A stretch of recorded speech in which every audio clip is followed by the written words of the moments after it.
This story is titled, My Ex-Wife Cheated, My Parents Sided with Her, and even attended her wedding to the guy she cheated with. Now that she scammed them too, they're begging me to forgive them. But I'm done. Hey everyone, before we jump into today's video, I need your help. We've noticed the channel is losing some traction, and subscribing is one of the best ways you can support us. It's quick, free, and it helps us keep bringing you awesome content. Your support means the world. Let's keep this channel growing together. Thanks so much. Now let's start the video. So, my ex-wife cheated on me, my parents took her side, and now they want my help after she screwed them over too. Nope, not happening. Let me give you the backstory first. When I, 29 male, met Amanda, ex-wife, 27 female, I thought she was a dream come true. She had that perfect blend of confidence and charm that could make anyone feel like the most important person in the room. She was ambitious, talked about big goals for her career, and had this infectious energy that made me want to be better for her. Naturally, my parents loved her. I mean, why wouldn't they? Amanda had this uncanny ability to make people adore her, even if it was all just an act. From the moment I introduced Amanda to my parents, Linda and Ron, it was like they adopted her as their own daughter. My mom would gush about how lucky I was to find someone like her, and my dad, he acted like Amanda could walk on water. They'd never been this enthusiastic about any of my past relationships. Looking back, I should have seen it as a warning sign, but at the time, I thought it was great that everyone got along so well. Amanda was manipulative. She didn't just win my parents over with her charm, she strategically made herself indispensable to them. She'd remember their birthdays, bring them little gifts, and spend hours chatting with my mom about her dreams of building a family. Meanwhile, she'd flatter my dad by asking for advice about investments, or her non-existent 401k. By the time we got engaged, they were practically begging me to lock it down with her.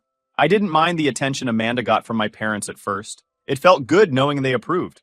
But over time, I noticed something unsettling. My parents started siding with Amanda on everything. If we disagreed about where to live, how to decorate, or even what to have for dinner, my mom and dad would take Amanda's side without fail. It's just because they like you, I told Amanda one night, when she jokingly pointed out how much my mom fussed over her. She smirked and said, "Well, maybe you should listen to them more." I laughed it off, but that comment stuck with me. The real trouble started after we got married. Amanda began dropping subtle hints about how much she hated her job. At first, it was just complaints about her boss or her long hours. Then, it escalated to, "I wish I could just focus on being a wife and building a home for us." She made it sound noble, like quitting her job was somehow a sacrifice for the greater good of our marriage. I wasn't sold on the idea. I'd grown up believing that marriage was a partnership. My parents had both worked to support our family, and I assumed Amanda and I would do the same. But every time I hesitated, Amanda would pull out the big guns, my parents. "I was talking to your mom today," she'd say casually, "and she mentioned how lucky I am to have a husband who can provide so well. She said if I wanted to take a break from work, I should." Sure enough, when I brought it up with my mom, she was all for it. "Amanda has a point," my mom said during dinner one night. "Why should she stress herself out if you're capable of providing for both of you?" My dad chimed in too. "Happy wife, happy life, son. If Amanda's happy, you'll be happy." I tried to explain that I wasn't comfortable being the sole breadwinner, but they brushed me off like I was being unreasonable. "She just wants to take care of you," my mom said, completely ignoring the fact that Amanda had never cooked a meal or cleaned a bathroom in her life. After months of pressure from Amanda and my parents, I finally gave in. I told myself it was temporary, that Amanda would get bored and go back to work eventually. But deep down, I knew I was being played. Amanda quit her job the very next day. She didn't even give notice. I came home to find her lounging on the couch, scrolling through her phone like she'd been doing it her whole life. When I asked what she'd done all day, she shrugged and said, "Relaxing. I needed this." That was the beginning of the end. My parents, meanwhile, acted like Amanda had made the ultimate sacrifice by quitting her job. They praised her for putting our marriage first, and constantly reminded me how lucky I was to have a wife like her. What I didn't realize at the time was that Amanda wasn't just manipulating me, she was manipulating my parents too. She had them wrapped around her finger, and they were more than happy to back her up, even when it came at my expense. Looking back, I can see how Amanda set the stage for what would come later. She knew exactly how to pit me against my parents, making me look like the bad guy while she played the innocent, supportive wife. And my parents? They fell for it every time. I was too blind, or maybe too naive, to see the trap I was walking into, but I've always had that feeling that something's off. Once Amanda quit her job, I hoped things would even out. I figured, okay, she's taking some time to settle into this homemaker role she talked about. I assumed she'd use the time to manage the house, cook some meals, Maybe take up hobbies that didn't involve scrolling through Instagram for hours? Boy, was I wrong. It didn't take long for reality to hit me like a freight train. Amanda wasn't interested in being a homemaker. She wanted to be royalty. Chores? Not her thing. Cooking? She once made spaghetti with jarred sauce, called it a gourmet effort, and expected me to rave about it. Cleaning? That's why we have a vacuum, she'd say, conveniently forgetting that someone had to push the thing around. Instead, Amanda treated her days like an extended vacation. She spent her mornings sipping overpriced coffee that she insisted I buy before leaving for work. By afternoon, she was on the couch, binge-watching reality TV, or scrolling through her phone like it was her full-time job. The woman could spend hours perfecting a selfie, editing it with filters, and posting it with captions like, "Life is beautiful when you're loved and supported." Supported, more like sponsored. And let's not forget about the spending. Without her income, every dollar was coming out of my pocket, and Amanda had no concept of budgeting. She had a knack for convincing me we needed things. "This new throw blanket is essential for the living room vibe," she'd say, waving a $200 price tag in my face. Or, "I saw this drink subscription that's totally worth it. We deserve to treat ourselves." I started bringing up the fact that maybe she could pitch in more. I wasn't asking for a full Martha Stewart transformation, just a little effort. But every time I brought it up, Amanda flipped the script. "Oh, so now you're regretting letting me quit my job? You said you'd support me. If I'd known you'd hold it over my head, I wouldn't have done it." I was stuck. If I pushed back, I was unsupportive. If I stayed quiet, I'd resent her more every day. But the worst part wasn't even Amanda's behavior. It was my parents. Anytime I brought up my frustrations to them, they acted like Amanda had done nothing wrong. "She's just adjusting," my mom would say. "Give her some time. Being a homemaker is harder than it looks." Harder than it looks? Amanda hadn't vacuumed the house since she quit her job. Meanwhile, I was working extra hours just to keep up with the growing credit card debt from her shopping sprees. My dad wasn't any better. "You're overreacting," he said when I vented to him one night. "Amanda's a good woman. She just needs your support. Stop nagging her." It was infuriating. My parents weren't just dismissing my concerns. They were actively encouraging Amanda's behavior.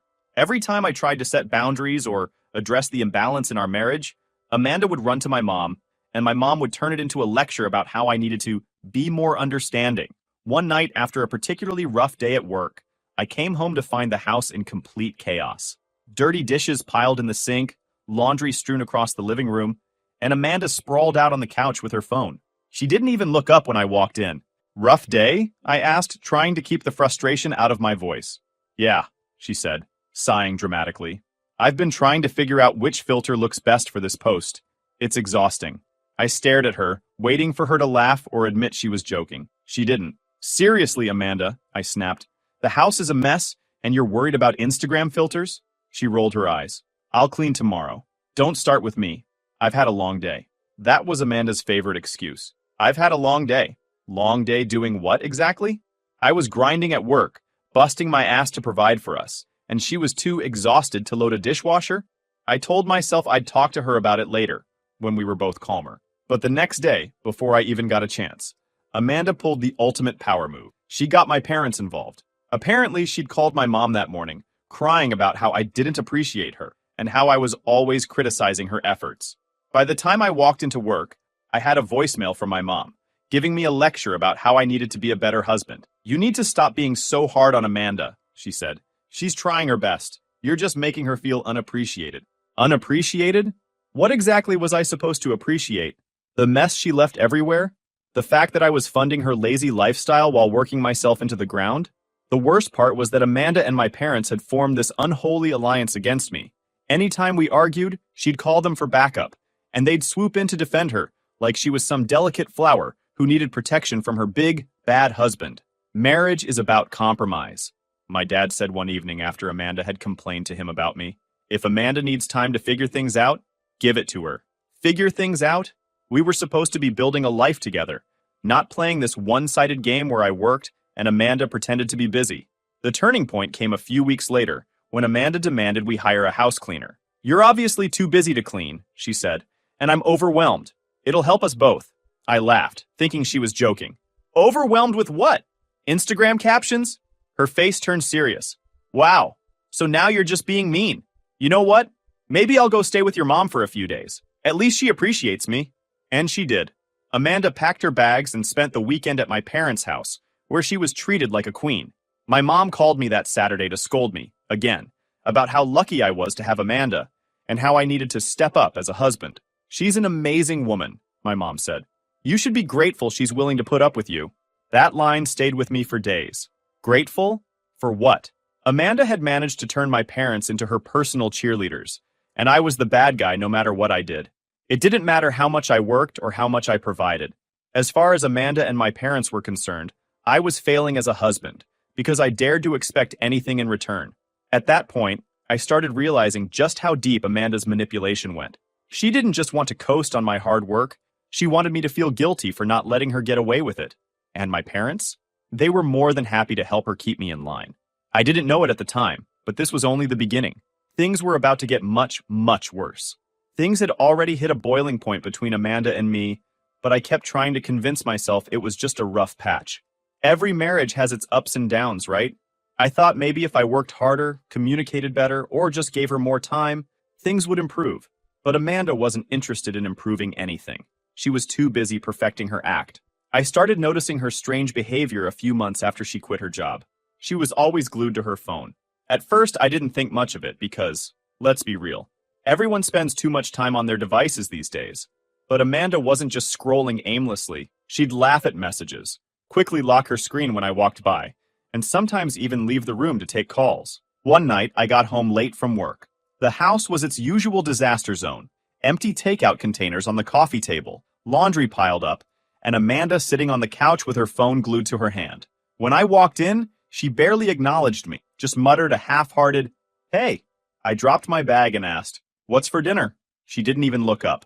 I wasn't sure when you'd be home, so I didn't cook anything. Didn't cook anything? I snapped. Amanda, I've been working all day. The least you could do is make dinner. She finally looked up, rolling her eyes. I'm not your maid, Ethan. If you want dinner, there's a frozen pizza in the freezer. I was exhausted, frustrated, and ready to explode, but I held it in. Instead, I heated up the damn pizza and ate it alone, while Amanda sat on the couch, giggling at her phone. That night, something in me snapped. I started paying closer attention to her behavior. It wasn't just the laziness or the entitlement, it was how secretive she'd become. Her phone was always on silent, and she'd never leave it unattended. If I asked her what she was doing, she'd say something vague like, just chatting with friends, or looking at funny memes. One Saturday morning, she left the house to meet a friend for coffee. This wasn't unusual. Amanda loved her girls' time, and I was happy to have a few hours of peace and quiet. But when she came back, she was unusually cheerful. She walked in humming a song, her phone in hand, and a big grin on her face. Good coffee? I asked. The best, she said, flashing a smile that felt fake. That's when I started digging. A few days later, Amanda left her phone on the kitchen counter while she took a shower. Normally, she'd never leave it out of sight, so this was my chance. I hesitated for a moment, telling myself I shouldn't invade her privacy, but then I thought about all the red flags I'd been ignoring. I needed answers. I picked up her phone and unlocked it. Yes, I knew her passcode. I went straight to her messages, and that's when I saw it. A string of texts from someone named Jake. Jake, can't stop thinking about last night. Amanda, same here. You make me feel so alive. Jake, when can I see you again? Amanda, soon, I promise. Just gotta keep Ethan off my back. I felt like the ground had been ripped out from under me. My heart was pounding, my hands were shaking, and I could barely process what I was reading. She'd been cheating on me, probably for months, and not just emotionally. Based on the messages, it was obvious they'd been meeting in person. I scrolled through their chat, reading more of their sickening exchanges. Amanda had told Jake that I was boring, too focused on work, and always nagging her. She painted herself as the victim, like I was some tyrant who didn't appreciate her. Meanwhile, she was living off my hard work, trashing me behind my back, and sneaking around with another man. When Amanda came out of the shower, I was waiting for her in the living room, her phone in my hand. What's this? I asked, holding up the screen with Jake's messages. Her face went pale, but only for a second. Then she smirked, like she thought she could talk her way out of it. Ethan, it's not what you think. Don't, I snapped. Don't insult my intelligence. I read everything, Amanda. I know you've been cheating. She crossed her arms, her smirk turning into a glare. Well, maybe if you paid more attention to me, I wouldn't have needed to look elsewhere. I couldn't believe her audacity. She wasn't even trying to deny it. She was blaming me. That's your excuse? I shot back. I work my ass off to support you, and you repay me by screwing around with some random guy? Amanda shrugged. Jake makes me feel special. Something you haven't done in a long time. That was it. I was done. I told her to pack her things and get out of my house. She tried to argue, saying she had nowhere to go, but I didn't care. She could stay with Jake for all I cared. "You can't kick me out," she screamed. "Your parents will never forgive you." I laughed bitterly. "Good luck with that. Tell them the truth, Amanda. Let's see how they feel about you now." What I didn't realize was that Amanda had no intention of telling my parents the truth. Instead, she flipped the story entirely. By the time she left, I thought I'd finally be able to move on. But Amanda wasn't done ruining my life. Not by a long shot. She wasn't content with just wrecking our marriage. She had to take my family down with her too. And the worst part? They let her. A couple of days after Amanda moved out, I got a call from my mom. The second I answered, she was already going off. "How could you do this to Amanda?" she snapped. "Do what?" I asked, genuinely confused. "Kick her out. She's heartbroken, Ethan. She told us everything." Now, when my mom said everything, I assumed she meant the actual truth. I thought maybe Amanda had confessed about Jake and was trying to manipulate my parents into pitying her. But no. Amanda had spun an entirely different story, one where I was the villain. "She told us about your cheating," my mom continued, her voice dripping with disgust. "How you've been emotionally neglecting her for months. How you've been out late, probably with another woman. How could you betray her like that?" It took me a moment to even process what she was saying. Amanda accused me of cheating? The sheer audacity of it was almost impressive. "That's not what happened," I said, trying to keep my cool. "Amanda's the one who cheated. She's been seeing some guy named Jake for months. I have the proof." "Oh, so now you're making excuses," my mom shot back. "That poor girl has been trying her best to make your marriage work, and you just threw her out like she's garbage? We raised you better than this, Ethan." I couldn't believe what I was hearing. Amanda had completely flipped the script, and my parents had swallowed her lies without even asking for my side. "She's staying with us now," my mom added. "And frankly, I think you owe her an apology." An apology? For what? For being the one person in this mess who wasn't lying or cheating? For working overtime to support a wife who spent her days on the couch texting another man? I was furious, but I knew arguing with my mom was pointless. She was completely under Amanda's spell. Over the next few weeks, things went from bad to worse. Amanda had turned my parents into her personal army, and they were more than happy to march to her beat. They called me constantly, berating me for ruining the marriage. My mom even suggested I go to therapy to work through my issues so Amanda and I could reconcile. "She still loves you," my mom insisted one evening. "She's just hurt. If you show her you're willing to change, maybe you can fix things." Fix things? Amanda was living in their house, sleeping in the guest room that I had once helped renovate, and laughing at how easily she duped them. The idea of fixing anything with her made my stomach turn. But my parents didn't stop there. They started dragging other family members into the drama.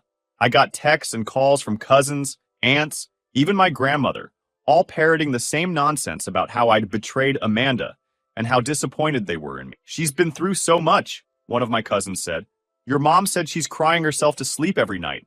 "Yeah, I bet she's crying herself to sleep," I replied, right into Jake's arms. But no one believed me. Amanda had painted herself as the perfect victim, and I was the heartless, cheating husband who'd thrown her out for no reason.